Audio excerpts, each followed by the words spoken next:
ನಮಸ್ಕಾರ ವೀಕ್ಷಕರೇ, ನಮ್ಮ ಚಾನೆಲ್ಗೆ ಆತ್ಮೀಯವಾದ ಸ್ವಾಗತ. ವನಿತಾಗೆ ಲಾವಣ್ಯ ಒಬ್ಬಳೇ ಮಗಳು. ಚಿಕ್ಕಂದಿನಿಂದ ಮಗಳನ್ನು ತುಂಬಾ ಮುದ್ದಾಗಿ ಬೆಳೆಸಿದ್ದಳು. ಅವಳಿಗೆ ತನ್ನ ಮಗಳೆಂದರೆ ಪ್ರಾಣವೇ ಸರಿ. ತಾನು ಮುದ್ದಿಸಿ ಬೆಳೆಸಿದ ಮಗಳು ಮದುವೆಯ ನಂತರವೂ ತನ್ನ ಕಣ್ಣೆದುರಲ್ಲೇ ಇರಬೇಕೆಂಬ ತೀವ್ರ ಆಸೆ ವನಿತಾಳದ್ದಾಗಿತ್ತು. ಮಗಳ ಮದುವೆಗೆ ವನಿತಾ ತುಂಬಾ ಹುಡುಕಾಟ ನಡೆಸಿದಳು. ಮಗಳನ್ನು ದೂರ ಕಳುಹಿಸುವ ಯೋಚನೆಯೇ ಅವಳಿಗೆ ಬೇಸರ ತರಿಸುತ್ತಿತ್ತು. ಮದುವೆ ಮಾಡಿ ಇನ್ನೊಂದು ಮನೆಗೆ ಕಳುಹಿಸಲು ಅವಳಿಗೆ ಇಷ್ಟವಿರಲಿಲ್ಲ. ಬದಲಿಗೆ ಮನೆಯಲ್ಲಿಯೇ ಇದ್ದು ಮಗಳನ್ನು ನೋಡಿಕೊಳ್ಳುವ ಅಳಿಯ ಬೇಕೆಂದು ಅವಳು ಬಯಸುತ್ತಿದ್ದಳು. ಕೊನೆಗೂ ಅಂತಹ ಅಳಿಯನನ್ನು ಹುಡುಕುವಲ್ಲಿ ವನಿತಾ ಯಶಸ್ವಿಯಾದಳು. ಮಗಳಿಗೆ ಮದುವೆಯಾದರೂ ವನಿತಾಳ ಸೌಂದರ್ಯಕ್ಕೆ ಏನೂ ಕಡಿಮೆಯಾಗಿರಲಿಲ್ಲ. ಅವಳು ಎಂದಿನಂತೆ ಆಕರ್ಷಕವಾಗಿದ್ದಳು. ತನ್ನ ಅಂದದ ಬಗ್ಗೆ ಅವಳು ವಿಶೇಷ ಕಾಳಜಿ ವಹಿಸುತ್ತಿದ್ದಳು. ಮಲ್ಲಿಗೆ ಹೂ ಮುಡಿದು ಅಂದವಾಗಿ ತಯಾರಾಗುತ್ತಿದ್ದಳು. ಅಮ್ಮಮ್ಮಗಳು ಜೊತೆಯಾಗಿ ಹೊರಗೆ ಹೋದರೆ ಎಲ್ಲರಿಗೂ ಅವರು ಅಕ್ಕತಂಗಿಯರಂತೆ ಕಾಣುತ್ತಿದ್ದರು. ಅವರ ಬಾಂಧವ್ಯ ಅಷ್ಟು ಗಾಢವಾಗಿತ್ತು. ಜನರು ಈ ವಿಷಯ ಹೇಳಿದಾಗ ವನಿತಾಳಿಗೆ ಮುಜುಗರವಾದರೂ ಒಳಗೊಳಗೆ ಸಂತೋಷವಾಗುತ್ತಿತ್ತು.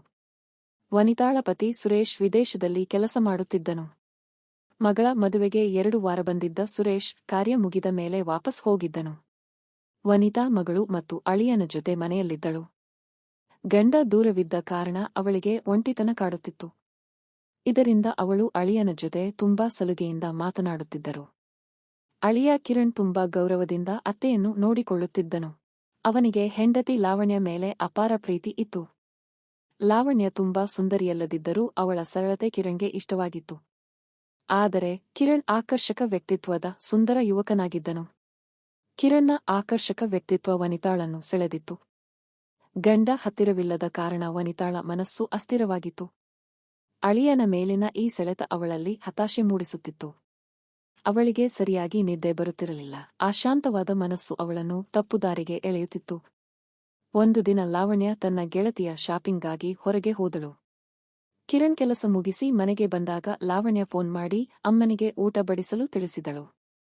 ಸ್ನಾನ ಮುಗಿಸಿ ಬಂದ ಕಿರಣ್ಣನ್ನು ಕಂಡ ವನಿತಾಳಿಗೆ ತನ್ನ ಭಾವನೆಗಳನ್ನು ಹತ್ತಿಕ್ಕಲು ಸಾಧ್ಯವಾಗಲಿಲ್ಲ. ವನಿತಾ ತನ್ನ ಹಾವಭಾವಗಳಿಂದ ಕಿರಣ್ನ ಗಮನ ಸೆಳೆಯಲು ಪ್ರಯತ್ನಿಸಿದಳು. ಅವಳ ಮಾತಿನ ಆಹ್ವಾನ ಮತ್ತು ನಡವಳಿಕೆಯಿಂದ ಕಿರಣ್ ಕೂಡ ಒಂದು ಕ್ಷಣ ವಿಚಲಿತನಾದನು. ತನ್ನ ಹೆಂಡತಿಗಿಂತ ಅತ್ತೆಯೇ ಹೆಚ್ಚು ಸುಂದರವಾಗಿ ಕಾಣುತ್ತಿರುವುದು ಅವನ ಗಮನಕ್ಕೆ ಬಂದು ಸಂಯಮ ಕಳೆದುಕೊಂಡನು. ಒಂದು ಕ್ಷಣದ ದೌರ್ಬಲ್ಯದಲ್ಲಿ ಅವರಿಬ್ಬರೂ ಮಿತಿಯನ್ನು ಮೀರಿದರು. ತಪ್ಪು ಎಂದು ತಿಳಿದಿದ್ದರೂ ಆ ಕ್ಷಣದ ಆವೇಶಕ್ಕೆ ಬಲಿಯಾದರು. ಆದರೆ ಕಾರ್ಯ ಮುಗಿದ ಕೂಡಲೇ ವನಿತಾಳಿಗೆ ತಾನು ಮಾಡಿದ ಮಹಾಪರಾಧದ ಅರಿವಾಯಿತು. ಪವಿತ್ರವಾದ ಸಂಬಂಧವನ್ನು ಕೆಡಿಸಿಕೊಂಡೆ ಎಂದು ಅವಳು ಪಶ್ಚಾತ್ತಾಪ ಪಡತೊಡಗಿದಳು. ಇತ್ತ ಕಿರಣ್ ಕೂಡ ತಾನು ಮಾಡಿದ ತಪ್ಪಿಗೆ ನೊಂದುಕೊಂಡನು. ಸ್ವಲ್ಪ ಹೊತ್ತಿನ ನಂತರ ಮನೆಗೆ ಬಂದ ಲಾವಣ್ಯಳಿಗೆ ಏನೂ ತಿಳಿದಿರಲಿಲ್ಲ. ವನಿತಾ ಮಗಳ ಮುಖ ನೋಡಲಾಗದೆ ಮುಜುಗರ ಅನುಭವಿಸಿದಳು. ಕಿರಣ್ ಕೂಡ ತಪ್ಪಿತಸ್ಥ ಭಾವನೆಯಿಂದ ಊಟ ಮಾಡದೆ ಮಲಗಿಬಿಟ್ಟನು. ಅತ್ತೆ ಮತ್ತು ಅಳಿಯನ ನಡುವೆ ಈಗ ಮೌನ ಆವರಿಸಿದೆ. ಆ ಒಂದು ಕ್ಷಣದ ತಪ್ಪು ಅವರ ಮನಸ್ಸನ್ನು ಭಾರವಾಗಿಸಿದೆ. ಈ ಕತೆ ಇಲ್ಲಿಗೆ ಮುಗಿಯುತ್ತದೆ. ಕತೆ ಇಷ್ಟವಾಗಿದ್ದರೆ ಲೈಕ್ ಮಾಡಿ ಮತ್ತು ಇಂತಹ ಇನ್ನಷ್ಟು ಕತೆಗಳಿಗಾಗಿ ನಮ್ಮ ಚಾನೆಲ್ ಸಬ್ಸ್ಕ್ರೈಬ್ ಮಾಡಿ. ಧನ್ಯವಾದಗಳು.